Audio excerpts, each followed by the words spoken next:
Bonjour, je m'appelle Nejdi Adil, je suis professeur de médecine communautaire à la faculté de médecine et de pharmacie de Tanger. Je vais enseigner aujourd'hui un cours dans le cadre du module de technique de communication. Ma partie concerne ce module communication scientifique. Donc, il s'agit d'un cours qui est destiné aux étudiants de première année de médecine et rentre dans le cadre des enseignements de S2, deuxième semestre. Dans le cadre de ce module de la communication scientifique, il y a trois grandes parties, sections: la communication scientifique écrite, la communication scientifique orale et la communication scientifique affichée. Le cours d'aujourd'hui concerne la communication scientifique écrite. On va utiliser le plan suivant: introduction, grosso modo les types d'articles scientifiques, la structure d'un article original, et dans un second cours, on va voir comment critiquer un article scientifique. Mais maintenant, on va se focaliser d'abord quelle est la structure d'un article scientifique pour acquérir les moyens pour pouvoir après le critiquer. Alors, pourquoi il faut comprendre la façon de comment communiquer sur le plan écrit, comment rédiger un article? Parce qu'il y a deux raisons. D'abord, l'information médicale, elle a explosé. Si par exemple on rentre dans un moteur de recherche comme PubMed, on trouvera des milliers, voire des millions d'articles scientifiques. Et donc c'est une source importante d'informations.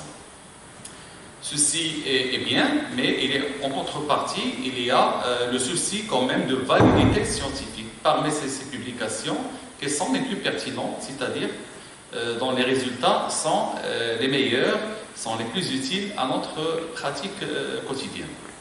Alors il faut d'ores et déjà savoir qu'il y a plusieurs types d'articles scientifiques. Il y a ce qu'on appelle l'article original, il y a ce qu'on appelle la mise au point aux revues de la littérature, la méta-analyse, l'article préliminaire, l'article didactique et la lettre à la rédaction. Alors dans le cours d'aujourd'hui, on va se focaliser sur l'article original parce que c'est la façon la plus standard d'une communication scientifique. Pour les autres types de publications, vous pouvez les retrouver dans le support PDF que je vais joindre à ce cours. Alors, on va se focaliser, comme j'ai dit, sur l'article original. L'article original, c'est quoi? C'est un article qui rapporte les résultats d'une étude qui vise à confirmer ou bien infirmer une hypothèse de travail nouvelle. On distingue différents types d'articles originaux, mais selon l'objectif. Mais le principe, il est le même. Il s'agit de résultats d'une étude nouvelle et qui va apporter une information nouvelle. Évidemment, en fonction de l'objectif, on distingue les articles qui traitent l'efficacité d'un médicament qu'on appelle les essais cliniques. Il y a les articles qui traitent de la validité des outils diagnostiques qu'on appelle les études diagnostiques. Quand il s'agit de rechercher l'association entre un facteur de risque et un état de santé, ce sont des études de cohorte au cas témoin. Il y a les études pronostiques et les études descriptives. Mais de façon générale, un article original, il possède ce plan de base qui est standard, qui est reproductible et qui est le même quel que soit l'article original. Donc il y a les sections suivantes: section titrée auteur, section qui va venir après résumé et les mots-clés, introduction, matériel et méthode, résultats, discussion, conclusion, références bibliographiques, tableau et figure. Donc je résume, ça c'est les parties, les sections standards qu'on peut trouver dans un article original. Alors, cette structure, en général, ça s'appelle structure IMRET, c'est-à-dire introduction, méthode, résultat et discussion. Bon, une fois que nous allons connaître les recommandations, comment écrire chaque section, à ce moment-là, on pourra faire une analyse critique d'un autre texte et finalement juger de la pertinence de l'information qu'on a devant nous. Commençons par le titre.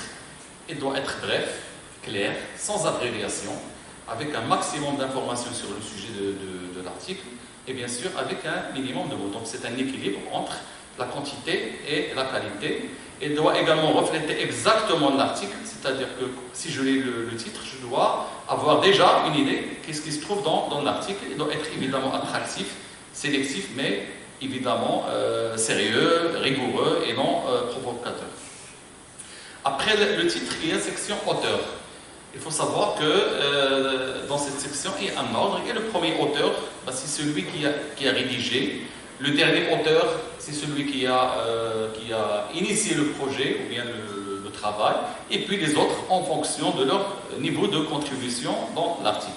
Il faut savoir également une chose, que parfois le nombre d'auteurs peut être très élevé. À ce moment-là, il y a une petite règle. Quand le nombre est inférieur à 7, on les met tous après le titre. Sinon, on va mettre les 3 premiers, suivis par cette section de EAL.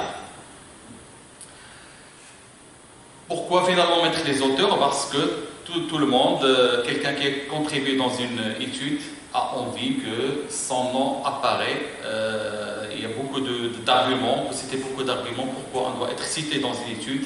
C'est pour l'épanouissement professionnel, c'est pour beaucoup d'autres raisons. Et donc, c'est important, cette section d'auteur, elle est très importante. Après la section auteur, il y a une section qui s'appelle introduction. Et le rôle de l'introduction,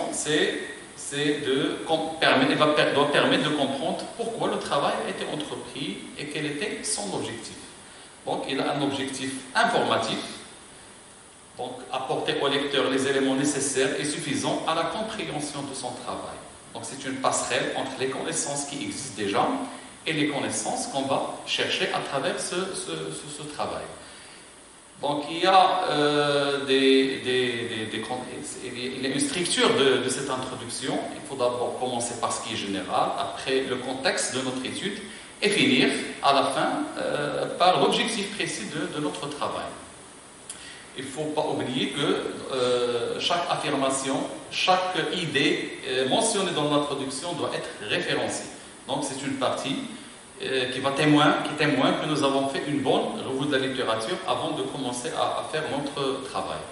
Ce schéma-là montre un peu la structure de l'introduction. Il a une structure en entonnoir. Ça commence du plus vague vers le plus précis.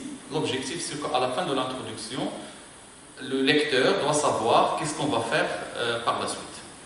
Après la section introduction, il y a la section passion et méthode. C'est une section très importante.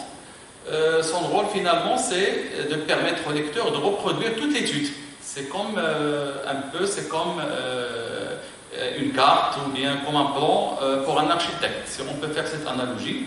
Donc, il y a plusieurs composants de cette section, passion et méthode, qu'on va voir tout de suite. D'abord, la partie passion, les passions, c'est-à-dire sur quelle population nous avons fait cette étude. Cette section des passions va donner une idée sur la représentativité des résultats. Et donc, par la suite, et logiquement, est-ce que les résultats vont être applicables à ma population ou d'intérêt, ou bien il s'agit d'une autre population, et à ce moment-là, les résultats ne seront pas pertinents pour ma pratique. Cette description des patients comporte les critères d'inclusion et de non-inclusion, les éléments ayant permis la construction de l'échantillon, notamment le type d'échantillonnage, la taille de l'échantillon, et enfin les aspects éthiques de recrutement des sujets qui sont également importants. Toujours dans la partie méthode, il y a une deuxième section qui montre un peu ce qu'on veut faire et ce qu'on cherche à évaluer ou à estimer, c'est-à-dire est-ce qu'il s'agit d'une fréquence, prévalence ou incidence, est-ce qu'on va évaluer une action d'un médicament. En tout cas, c'est l'objectif de notre travail. La troisième section, c'est l'appréciation des résultats, comment on va travailler avec ces résultats, c'est-à-dire quelles sont les valeurs normales qui sont retenues, quels tests et méthodes statistiques, quelle est leur précision, c'est-à-dire comment on a chiffré un amaigrissement, comment on a quantifié une diarrhée, et puis indiquer le nombre de malades exclus de l'analyse en donnant la raison pourquoi, et puis le nombre de perdus de vue, etc. Donc si on peut schématiser rapidement la section matériel et méthode, elle est composée des sections suivantes. Schéma d'étude, de population d'études, après les informations recueillies, c'est-à-dire le support du recueil, est-ce que c'est un questionnaire, est-ce que c'est une fiche de recueil, les informations recueillies initialement, s'il y a des visites de suivi, etc. Les outils et tests des mesures utilisées, les tests persans, les tests biologiques, toutes les mesures et les outils doivent être mentionnés dans cette section. Les variables créées, transformées, par exemple, si on veut travailler, on veut évaluer l'obésité, on travaille avec l'indice de masse corporelle, mais on doit initialement recueillir le poids et la taille, et après on va transformer pour créer une nouvelle variable qui va nous servir à ce travail. Quatrième section dans la partie méthode est la partie qui va décrire un petit peu les aspects statistiques qui ont été utilisés, notamment la saisie des données, avec quels logiciels, quels sont les tests statistiques qui ont été faits, etc. Et enfin, les aspects éthiques et réglementaires qui sont très importants. Et il faut savoir qu'on ne peut pas publier un travail scientifique sans avoir la preuve que les aspects éthiques et réglementaires sont respectés. Une dernière chose, c'est que les références peuvent être mises dans cette section de méthode. On peut mettre des références, par exemple, si on va parler d'un test diagnostique, on peut, ou bien une méthode de calcul, on doit mettre la référence. Après la section méthode, il y a la section résultat. Alors, on peut imaginer, on peut deviner que cette partie résultat sert à mettre en évidence les résultats de notre étude. Il faut savoir qu'il faut mettre tous les résultats pertinents par rapport à l'objectif, c'est-à-dire ne rien cacher, mettre tous les résultats, y compris les résultats négatifs. Ne pas oublier au début de cette partie résultat de présenter la répartition des groupes, leur comparabilité, la répartition des pertes de vue. C'est ce qu'on appelle communément le chart flow, c'est-à-dire si je dois inclure un nombre de patients dans mon étude, je dois précisément combien des patients je voulais recruter au départ, combien finalement j'ai eu dans mon étude à la fin, combien de pertes de vue, combien de personnes qui ont refusé, etc. Et ça permet de donner une idée sur la représentativité de mon échantillon. Il faut savoir que dans cette section résultats, il n'y a pas de référence bibliographique, donc c'est que, sauf les résultats de l'étude. Un autre point important, il ne faut pas donner les résultats qui ne sont pas cohérents avec le but de travail. C'est-à-dire que parfois, dans le cadre d'une étude, on recueille beaucoup d'informations, mais ces informations peuvent être utiles à d'autres publications. Mais dans le cadre de notre objectif, il faut mettre que les résultats qui sont liés à cet objectif et pas les autres résultats. Un autre point important, dans la partie résultats, il ne faut pas mettre de commentaires personnels, pas de jugement, que les résultats et de manière très scientifique et rigoureuse. Enfin, j'insiste sur l'utilisation des tableaux et des figures dans la partie résultats, car ils fournissent un maximum d'informations sous une forme synthétique et claire, et donc ils vont pouvoir éviter les répétitions, doivent être informatifs par eux-mêmes. Donc, de toute façon, dans le cours qui est joint à cette présentation, on va détailler avec beaucoup plus de détails les caractéristiques requises scientifiquement pour les tableaux et les figures. Et bien sûr, les tableaux et les figures doivent être rappelés dans le texte, dans les commentaires, ils doivent être rappelés et faire la référence à un tableau ou bien à une figure. Après, c'est un résumé de cette partie résultat. Grosso modo, et en général dans les articles, la partie résultat est composée de 3 grandes sections. La première section, c'est ce qu'on appelle analyse descriptive, composée de la chart flow, de la description sociodémographique, de la description clinique, de la description évolutive globale, et comporte un tableau, un graphique et des commentaires. Après, il y a une deuxième section, c'est ce qu'on appelle section de l'analyse univariée. À ce moment-là, on va se focaliser sur l'objectif principal de notre étude et également on peut utiliser un tableau comparatif, un graphique avec des commentaires et c'est le moment de faire des comparaisons et de montrer le résultat des tests statistiques. Troisième section possible n'est pas nécessaire, c'est la section de l'analyse multivariée. Bien sûr, s'il y a indication.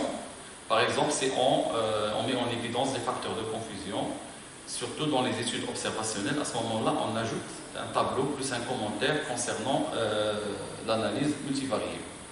De manière pratique, en général, il faut savoir que le nombre de tableaux et graphiques est limité dans un article original. Ce n'est pas comme dans un rapport ou bien dans une thèse On peut mettre autant de graphiques et de tableaux qu'on veut, mais dans un article original, le nombre de tableaux et de graphiques il est vraiment limité. Donc autant choisir ceux qui sont pertinents et parlants. Également une chose, dans la partie résultat, il n'y a pas de référence bibliographique à ce niveau, donc c'est important à souligner. Dernière partie rédigée d'un article original, c'est la partie discussion. Cette partie de discussion, elle doit être précise, elle va préciser si le but de travail exposé à la fin de l'introduction a été atteint ou non.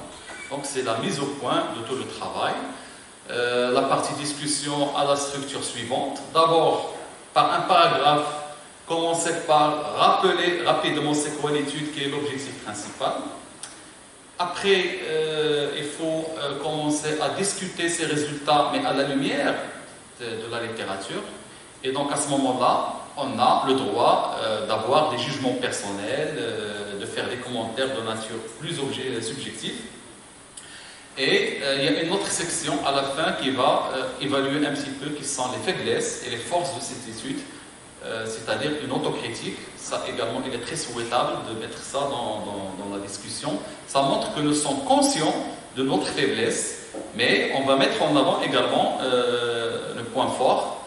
Donc c'est un peu une façon de faire du marketing pour notre travail. Quelques remarques par rapport à cette section de conclusion, de discussion. Il faut utiliser, écrire les verbes au passé. Quand il s'agit de relater un résultat, et au présent, quand il s'agit d'une opinion de l'auteur ou bien d'un jugement subjectif. Les erreurs à ne pas commettre dans la partie discussion, d'abord les répétitions, ce qui a été dit dans l'introduction. L'introduction, ça va ramener les choses qui sont déjà connues. La discussion, ça sert à discuter ce que nous avons trouvé à la lumière de la littérature. Deuxième type d'erreur fréquente, c'est l'inexactitude des citations. C'est-à-dire que quand vous donnez une idée, et vous mettez la référence, et que le lecteur cherche cette référence et trouve une référence qui ne correspond pas à cette idée. Donc c'est une erreur fréquente à ne pas commettre. Là, une petite partie de l'article original qui s'appelle résumé, qui se trouve normalement au début de la publication. C'est la partie résumé, ou bien abstract en anglais. C'est un résumé qui est composé de 200 à 250 mots, selon la revue. Il comporte partie objectif, matériel et méthode, résultat, conclusion et les mots-clés, mais de façon très précise. Et donc, ça permet de donner une idée sur notre travail. En général, les lecteurs commencent par lire le résumé avant de savoir est-ce qu'ils vont lire votre article ou pas. Alors, pour terminer, la structure d'un article scientifique, on peut la schématiser comme suite. Le titre qui doit être court et marquant. Après, les auteurs. Troisièmement, le résumé ou bien l'abstract. Quatrièmement, la partie introduction. Et on a expliqué les caractéristiques de cette introduction.